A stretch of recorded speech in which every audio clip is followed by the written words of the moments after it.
आपका revision exam का समय बहुत कम बचा है, तो सिर्फ इसके बारे में बढ़ते चलेंगे हम लोग, जानते हुए आगे बढ़ जाएंगे।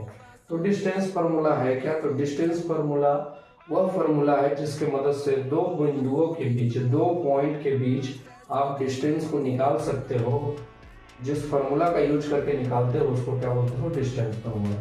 जैसे मान लीजिए कि इसका पॉइंट दिया हुआ है x1 और y1, ये दिया हुआ है x2 और y2, और आपसे कोई पूछता है कि बताइए कि a से b तक की दूरी क्या है, यानी कि AB क्या है। तो इसके लिए फार्मूला है under root x2 minus x1 का whole square plus y2 minus y1 का होल स्क्वायर। और इस फार्मूला का इस्तेमाल करके आप लोग क्या कर सकते हैं? मैथ को बढ़ा सकते हैं। ठीक है, तो इस तरह आपका डिस्टेंस फार्मूला से डिस्टेंस निकल जाएगा।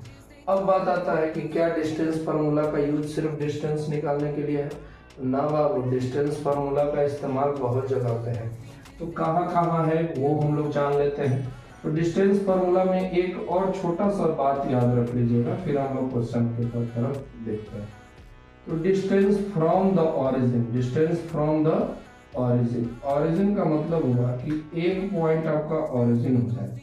से मान लीजिए ये आपका है, और यहाँ पे पहले ही बोल दिया कि ये 0 0 आपका पॉइंट ऑरिजिन है। यहाँ से एक पॉइंट है ए, मान लीजिए इसमें से कोई पॉइंट है जिसका वैल्यू है एक्स वाई। तो आपको बोला कि find the distance of A from the origin. तो डिस्टेंस फ्रॉम द ऑरिजिन का फॉर्मूला डायरेक्ट याद रख लीजिएगा, डिस्टेंस फ्रॉम द ऑरिजिन। तो डिस्टेंस फ्रॉम द ऑरिजिन का फॉर्मूला होगा क्या?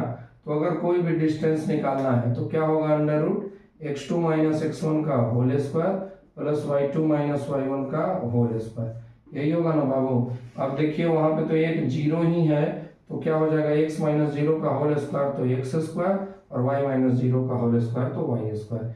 यानी कि अगर आपको ऑरिजिन से डिस्टेंस निकालना रहेगा तो डायरेक्ट क्या कीजिएगा कि जो ऑरिजिन के अलावा जो पॉइंट दिया हुआ है उन दोनों का स्क्वायर करके, जोड़ करके उसका स्क्वायर रूट निकाल लेंगे, तो आपका क्या हो जाएगा? निकल जाएगा। ठीक, इसमें एक और क्वेश्चन बनता है डिस्टेंस फार्मूला से कोलिनियर का। किसका बनता है?